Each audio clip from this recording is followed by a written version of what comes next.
दोस्तों, स्वागत है आप सभी लोगों का अनअकैडमी पे, यानी कि इंडिया के लार्जेस्ट ऑनलाइन एजुकेशन पोर्टल पे। You guys are all warmly welcome. और हम चल रहे हैं हमारे आज के hot topic of the day, यानी कि burning topic of the day की तरफ। और आप अपनी स्क्रीन पर देख पा रहे हैं, आपको दो लोग नजर आ रहे हैं। एक है आपके राइट हैंड साइड पर आपको जो दिख रहे होंगे व्लादिमीर पुतिन साहब, और दूसरे लेफ्ट हैंड साइड पर आपको दिख रहे होंगे American president mister Joe Biden. So American president and the Russian president, we both are watching on our screens, and with the image we can see है कि कुछ ठीक नहीं है मामला दोनों के बीच में, है ना। अब ठीक क्यों नहीं है, क्या नहीं है, आइए उस पर बातचीत करते हैं। पूरा मुद्दा क्या है। So what the fact is, what we can see in here, that Russia has stated that US will not be at the center of the new world order, and that's why you can see the image here, what is explaining that Mr. Putin, okay, as usual, वो मजे में है, ठीक है, उनको कोई tension नहीं है, as such ज्यादा कुछ इश्यू नहीं है, okay, why? Because उनको पता है कि उन्होंने एक स्टेटमेंट दिया है अभी, और स्टेटमेंट क्या है कि ये भाई साहब जो हैं, ये जो अमेरिकन जो भाई साहब हैं, ये बहुत ज्यादा टाइम तक दुनिया में अपने आप को सुपर पावर के नाम पर दिखा नहीं पाएंगे। एंड ऑब्वियसली इस पर्टिकुलर स्टेटमेंट से अमेरिका खुश तो कतई नहीं होगा, राइट? ओके, सो क्रेमलिन यानी कि अगर क्रेमलिन समझने में दिक्कत हो तो जैसे कि इंडिया में हमारे पास प्रेसिडेंट्स हाउस होता है, राष्ट्रपति भवन है, या हमारा पार्लियामेंट है। अमेरिका में हमारे पास वॉशिंगटन डीसी है, तो उसी तरीके से वॉशिंगटन डीसी के अंदर जो व्हाइट हाउस है, उसी तरीके से रशिया के अंदर है हमारे पास क्रेमलिन, जहां बैठते हैं कौन? Russian president. So Kremlin backs US president Joe Biden's call for new order, but says any new system should not revolve around the United States. अब दोस्तों, हम सभी जानते हैं कि किस तरीके से इस धरती पर एक जमाना था जब यूनाइटेड स्टेट्स नहीं, यूनाइटेड किंगडम यानी कि इंग्लैंड की, यूनाइटेड किंगडम की भी बात करें अगर उसमें, तो इंग्लैंड जो है वो दुनिया पर राज कर रहा था। ये टाइम पीरियड था हमारा 16th century, 17th century, 18th century and so on. फिर हमने देखा कि किस तरीके से फ्रांस भी एक सुपर पावर बनकर उभरता है, और धीमे धीमे इटली, जर्मनी, स्पेन, जापान, ये सारी कंट्रीज जो हैं ये भी एक सुपर पावर बनकर निकल आती हैं। और फाइनली जो सबसे बड़ा सुपर पावर, जो कि सबसे लास्ट में सुपर पावर बनता है, अमेरिका और यूएसएसआर, यानी कि union of Soviet socialist Republic की अगर हम बात करें, जिसे आज हम मॉडर्न डे रशिया के नाम से जानते हैं। तो ये दोनों निकल कर आते हैं कभी into the time period of the 20th century, right? और इन दोनों के बीच में जंग शुरू होती है, इसको हम कहते हैं cold war. After the event ended, that is known as the second world war. तो कोल्ड वॉर जब शुरू होता है तो ये दोनों कंट्रीज जो हैं आपस में एक दूसरे के कट्टर दुश्मन बने रहते हैं, ओके। लेकिन हम देखते हैं कि यूएसएसआर का इंटीग्रेशन होता है 1990 के टाइम पीरियड के अंदर, और ये जो कोल्ड वॉर है ये खत्म होता है, और हेजिमनी यानी कि एब्सोल्यूट अथॉरिटी, एब्सोल्यूट दुनिया भर में जो पावर दिखाने की जो कंडीशन है, वो हमारे यूनाइटेड स्टेट्स भाई साहब के हाथ में आ जाती है, ठीक। सो इस पर जो है डिटेल में चर्चा करेंगे, जैसे कि अभी हमें पहले कुछ और भी चीजें डिस्कस करने के लिए। So what we can see here, Russia has criticised the United States. देखो, इसमें कोई नई चीज नहीं है कि रशिया यूनाइटेड स्टेट्स को क्रिटिसाइज कर रहा है, यूनाइटेड स्टेट्स रशिया को क्रिटिसाइज कर रहा है। This is not a big deal, but see what is here. इसमें बहुत ही ना सरकास्टिक बातें करी गई हैं, इसमें बहुत ही ज्यादा कुछ ऐसी बातें बताई गई हैं जो अपने आप में आपको लगेगा हाउ आयरॉनिक इट इज, या how full of humour it is. So Russia has criticised US assertion that Washington must be the driving force in a new world order। कि क्यों वॉशिंगटन, क्रेमलिन क्यों नहीं, या मेरा भाई टोक्यो क्यों नहीं, या नई दिल्ली क्यों नहीं, या फिर बीजिंग ही क्यों नहीं, कम हमेशा बार बार आप अमेरिका की ही बात क्यों कर रहे हो? Okay, saying such an American centric vision is outdated. अभी खत्म हो गया, हटाने का इसको। ओके, अमेरिका की बात नहीं करो, अभी हम नया दुनिया बना रहे हैं, तो न्यू वर्ल्ड ऑर्डर है तो वो वॉशिंगटन डीसी में ही रहे, जरूरी थोड़ी है। सो क्रेमलिन के एक स्पोक्स पर्सन है, नाम है दिमित्री पेस्कोव। Okay, नाम है देखिए, Dmitry Peskov. He told that while he agrees on the need for a new world order, चलो बहुत बहुत शुक्रिया आपका कि आप न्यू वर्ल्ड ऑर्डर को बनाने के लिए अग्री कर रहे हैं, तो यूक्रेन पे अटैक करना छोड़ दीजिए, चलिए कोई बात नहीं, और पैलेस्टीन को बोलिए कि चुपचाप बैठ जाए। So he does not believe the US should be at the helm. Okay, we also believe the very same thing. Then further, कुछ और भी बातें कही इन्होंने. So Dmitry Peskov was responding to a speech given by US president Joe Biden, जो कि उन्होंने last Friday को दिया था, in which he addressed the US engagement in the foreign crisis from Ukraine and Taiwan to Israel. अब देखो दोगलापन हर जगह है ना. एक तरफ तो अमेरिका आप कहते हैं कि न्यू वर्ल्ड ऑर्डर बनेगा, हम जो है शांति से रहेंगे. दूसरी तरफ जब जंग हो रही है, ठीक, आप यूएसएसआर के अगेंस्ट, रशिया के अगेंस्ट कभी इजराइल को सपोर्ट कर रहे हैं, तो कभी यूक्रेन को सपोर्ट कर रहे हैं, तो कभी क्रीमिया के फेवर में बोल रहे हैं, तो कभी आप यूक्रेन को बोल रहे हैं कि हम नाटो का हिस्सा बना लेंगे, तो कभी रशिया पर सैंक्शंस लगा रहे हैं. अरे मजाक थोड़ी है, वर्ल्ड ऑर्डर ऐसे ही थोड़ी बन जाएगा. ओके, सो दोस्ती यारी दोनों तरफ से निभेगी, तब निभेगी, नहीं तो नहीं निभ पाएगी. एंड ड्यूरिंग हिज रिमार्क्स, अब देखिए बिडेन ने दूसरी बात क्या बोली है, यह सबसे खतरनाक बात थी. He said that world order of the past half century was running out of the steam, यानी कि एनर्जी के बाहर चला गया था, and America needed to unite the world in a new order to forge peace. मतलब अब इन्होंने क्या बोला कि ये अमेरिका की जिम्मेदारी है दुनिया भर में शांति व्यवस्था बनाए रखने की.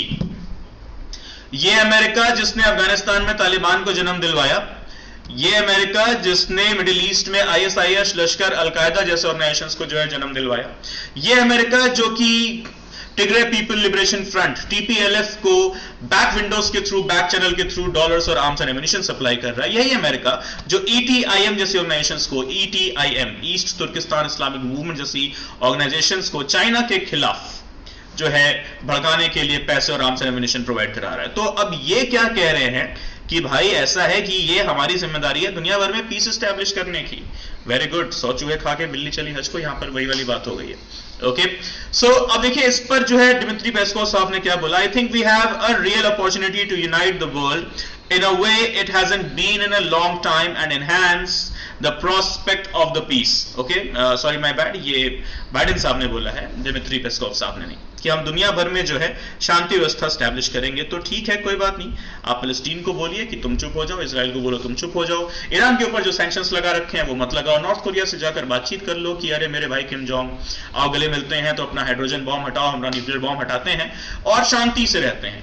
ठीक है, मतलब ये बात वही है कि humour, irony, sarcasm at its best, कि हथियार बनाने का काम आपका है, हथियार सप्लाई करने का काम जमाने भर के जो है आतंकी संगठन है और उसमें काम आपका है, और आप कहते हैं कि हमें पीस चाहिए. चलो अब देखिए यहां पर आप ये जो इमेज देख पा रहे हैं, एक तरफ आपको जो दिख रहा है हाथ में डॉलर लिए बैठे हैं वो ऑब्वियसली अमेरिका है, और दूसरी तरफ ये जो भालू दिखाई दे रहे हैं, ये भालू दरअसल कोई आम भालू नहीं है, ये है यूएसएसआर के भालू. ठीक है, ध्यान रखिएगा, एक तरफ अमेरिका है तो दूसरी तरफ यूएसएसआर है उस टाइम पीरियड का. अब हम डिस्कस करने जा रहे हैं वो दास्तान जिसकी वजह से ये न्यूज आई है, जिसको हम कहते हैं कोल्ड वॉर शीत युद्ध, union of Soviet socialist Republic, that is modern day का रशिया वर्सेस उस जमाने का यूएस. अब क्या हुआ, कैसे हुआ, उस पर बातचीत करते हैं. सो देख पा रहे हैं यहां पर ना कुछ मीम्स हैं आपके लिए यहां पर रखे गए हैं. सो कोल्ड वॉर के ऊपर अगर आप देखोगे कि कोल्ड वॉर के टाइम पीरियड पे क्या चल रहा था, you can see this image here, the neutral countries ये भाग रही थी, ईस्ट जर्मनी लड़खड़ा कर गिर रहा था, वेस्ट जर्मनी और भी उसके पीछे लड़खड़ा कर गिर रहा था, दोनों के बीच में एक वॉल हुआ करती थी, बर्लिन वॉल, जो कि अब तोड़ दी गई है, अब नहीं है. यूएसए भाग रहा है, यूएसएसआर गिरते गिरते भाग रहा है, और यूके और फ्रांस जो है ये किसी तरीके से जो है अपने आप को आगे लेकर चल रहे हैं, और न्यूट्रल कंट्रीज जो बाहर खड़ी हैं ये तमाशा देख रही थी. तो आपको लग रहा होगा इधर एक मदारी का खेल चल रहा है, ये गिर रहे हैं, ये और ज्यादा गिर रहे हैं. जो यूके और फ्रांस है जो अपने आप को कभी सुपर पावर डिक्लेयर करते थे, सरक रहे हैं. यूएसए ऑलमोस्ट स्लिप होता जा रहा है, और यूएसएसआर तो ऑलरेडी स्लिप होकर गिर ही रहा है. And then the cold war, the US versus the USSR. अभी देखो इसके दौरान ये कर क्या रहे थे, इनकी बातें देखो, ये इस मीम से क्लियर है. USA and the Soviet Union, इन दोनों का काम क्या था कोल्ड वॉर के दौरान, कि let's just keep it cool.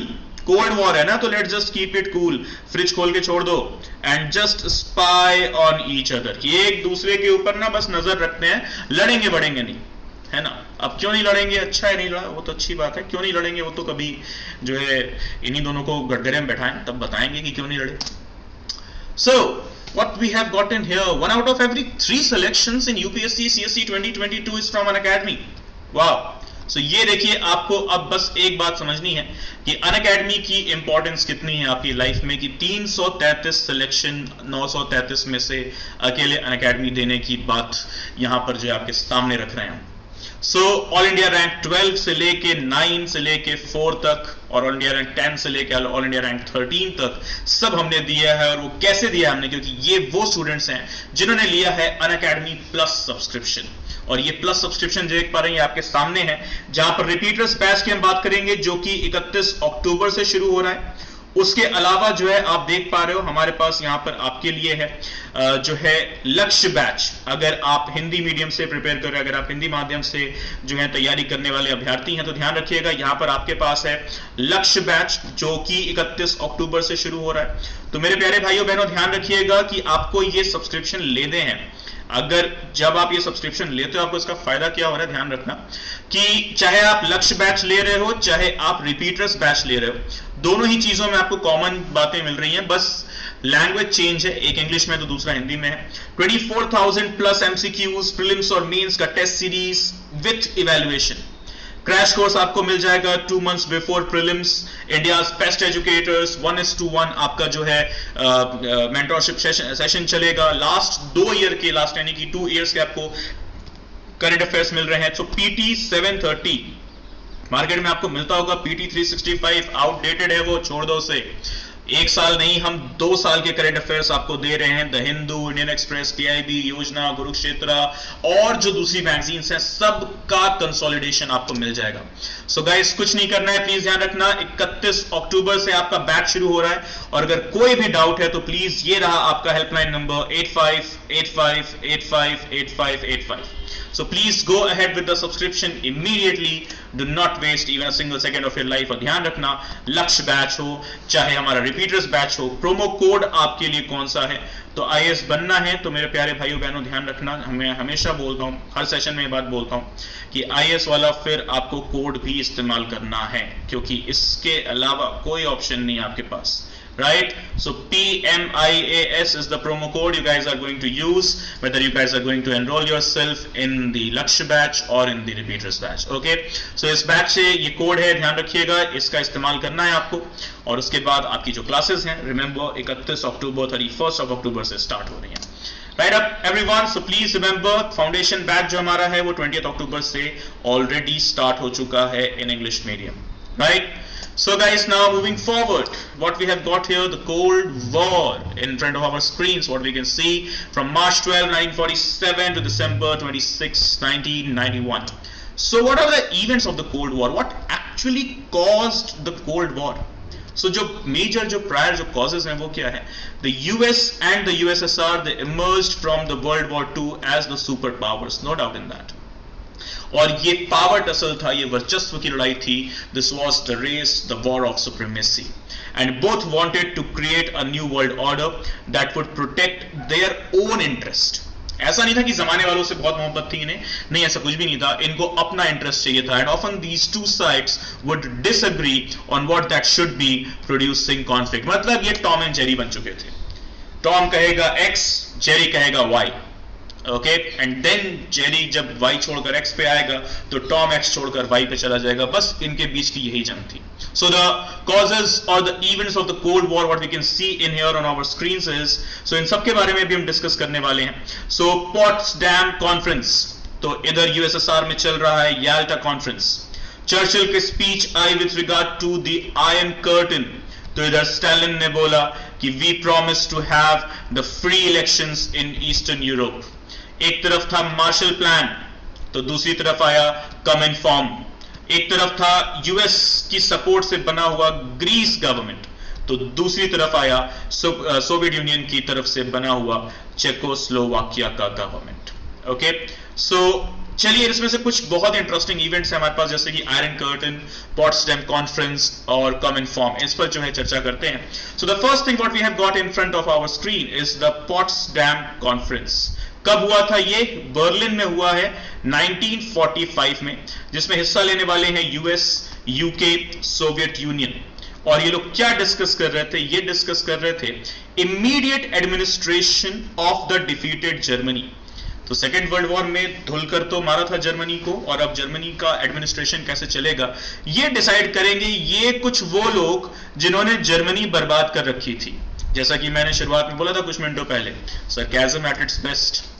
Then demarcation of the boundary of Poland, कि पोलैंड की एग्जैक्ट बाउंड्री कहां होगी कहां नहीं होगी, वही पोलैंड जो कि गढ़ बना वॉर्सो पैक्ट का। देन ऑक्यूपेशन ऑफ ऑस्ट्रिया, ध्यान रखना ये कई बार लोगों को लगता है कि सर ये स्पेलिंग मिस्टेक है क्या ऑस्ट्रेलिया में, नहीं ये ऑस्ट्रेलिया नहीं है, ऑस्ट्रेलिया दूसरा एक अलग कॉन्टिनेंट के अंदर एक अलग मुल्क है, लेकिन ये ऑस्ट्रिया नाम का एक मुल्क और है यूरोप में, ये ऑस्ट्रिया ही है, ऑस्ट्रेलिया नहीं। Then last one, role of the role of the Soviet Union in eastern Europe. तो ये सब कुछ डिस्कस करने के लिए मिले थे लोग कहां, 1945 बर्लिन के अंदर, कॉन्फ्रेंस का नाम था Potsdam conference.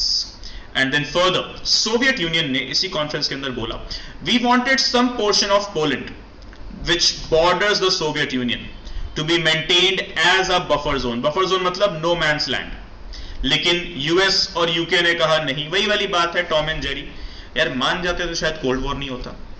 Then also the USA did not inform the Soviet Union about the exact nature of the atomic bomb which was dropped on Japan। अब इसकी वजह से भी सोवियत यूनियन ने कहा यार ये भी गलत हो रहा है, ये भी हमें नहीं चाहिए। Then further the Truman's doctrine, एक दूसरा पॉइंट निकल कर आया, the Truman's doctrine।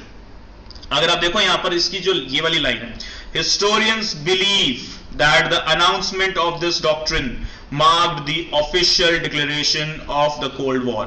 तो ट्रूमैन साहब, हैरी एस ट्रूमैन जो कि उस टाइम के यूएस प्रेसिडेंट हुआ करते थे, इनके एक डॉक्ट्रिन निकला जिसकी वजह से हम कहते हैं कि कोल्ड वॉर शुरू हुआ। So Truman's doctrine March 12, 1947 by US president Harry S Truman. इसमें इन्होंने क्या बोला कि we will have a policy to stop the Soviet Union's communist and imperialist endeavours through various ways like providing economic aid to other countries. क्या बोला कि उन countries को हम पैसा देंगे, उन कंट्रीज को हम सपोर्ट करेंगे जो कंट्रीज यूएसएसआर के अगेंस्ट है, उसकी कम्युनिज्म पॉलिसीज के अगेंस्ट है। तो ऑब्वियसली यूएसएसआर चुप तो नहीं बैठेगा, वो कहेगा अच्छा तुम उनको सपोर्ट करोगे जो हमारे अगेंस्ट हैं, वेरी गुड, खूब भालो, ऐसा तुम करने वाले नहीं है। Then further for example what we can see here, US ने क्या बोला, इधर यूएस क्या कह रहा है हमारे सामने कि भाई we will provide the financial aid to Turkey, and not just the financial aid, we will also provide the military assistance, economy and military हम दोनों प्रोवाइड कराएंगे ग्रीस और टर्की को। और ये वो दो सबसे खतरनाक दुश्मन थे उस टाइम पीरियड के यूएसएसआर के, right. So Greece and Turkey, इसके सपोर्ट में जब अमेरिका उतर गया तब ये पता चला कि ट्रूमैन्स डॉक्ट्रिन है, और यूएसएसआर ने बोला no we are not going to have that. And then further there was an iron curtain. अब आप देख पा रहे हो यहां पर एक मीम और शो किया जा रहा है जहां पर आपको बताया जा रहा है कि ये मेड इन मॉस्को है, ओके। और यहां पर आप देख पा रहे हैं कि कुछ इंटेलेक्चुअल दिखने वाले लोग या इंटेलेक्चुअल जैसा प्रिटेंड कराने वाले लोग, ठीक, ये क्या कर रहे हैं, ये हमें बता रहे हैं कि ऐसा है, हमें पढ़ने दो पहले, right? So let's see what is the whole scenario of the Iron Curtain. So it is the political, military and ideological barrier erected by the Soviet Union after the Second World War. And why? To seal off itself and its dependent Eastern and Central European allies from the contact with the West as well as the non-communist areas. तो ये क्या था, iron curtain किस लिए था, जो Moscow ने यानी कि यूएसएसआर ने बनाया था, सिर्फ और सिर्फ एक रीजन से कि ये जो वेस्ट है वो नॉन कम्युनिस्ट स्टेट्स में एंटर ना कर सके, the only reason. Then further the Marshall plan. What is this Marshall Plan? In 1947, American Secretary of State George Marshall, he came and unveiled the European Recovery Program. क्या बोला इसमें कि वो जो भी स्टेट्स जो वर्ल्ड वॉर की वजह से नुकसान में आ गए उनको हम पैसे वैसे देंगे, उनको जो है हम सपोर्ट करेंगे कि भाई ऐसा है हमसे पैसा ले लो और तुम अपने आप को डेवलप कर लो। मतलब इनको कोई मोहब्बत तो थी नहीं उन कंट्रीज से, इनको बस ये था कि ट्रूमैन डॉक्ट्रिन जो है उसको एग्जैक्टली आगे लेकर चलेंगे, जिससे दुनिया भर की मैक्सिमम सरकारें हमारे सपोर्ट में आ जाएंगी। और माने या ना माने, कमिन्फॉर्म से ज्यादा काम जो किया था वो ट्रूमैन डॉक्ट्रिन ने और मार्शल प्लान ने कर दिया था। और ऐसे में आप देख पा रहे हैं कि कमिन्फॉर्म वही सेम ट्रूमैन डॉक्ट्रिन का यूएसएसआर वर्जन था, कि यूएसएसआर उन कंट्रीज के फेवर में आ गया जो यूएस के अगेंस्ट थी। Hence, as a result, the Cominform, right? क्या था? Come and form the Communist Information. That is what Cominform full form is. The Communist Information Bureau. कुछ नहीं, मार्शल प्लान के अगेंस्ट, मार्शल प्लान के response में आता है Cominform. Okay guys, so I believe सारी चीजें आपको समझ में आ गई होंगी। और देखिए लास्टली हमारे पास आपके साथ शेयर करने के लिए क्या है, एक zero cost EMI programme. What you can go ahead and have your Unacademy Plus subscription in a monthly EMI, that is easy monthly installments, with just 4,364 rupees per month. ध्यान रखिएगा ये क्या है, 0%, zero cost EMI it is। कुछ भी extra, कोई interest कुछ पे करने की जरूरत नहीं है। Approval in 2 hours, minimal paperwork, flexible tenures and everything. And finally guys, please remember, promo code नहीं भूलना है आपको।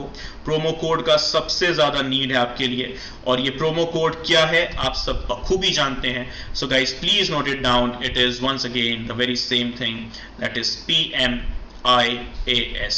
Okay guys, तो ध्यान रखिएगा, इस प्रोमो कोड का आपको इस्तेमाल करना अति आवश्यक, बहुत ज्यादा से ज्यादा जरूरी है आपके लिए। IAS बनना है तो IAS वाला प्रोमो कोड भी लगाना है।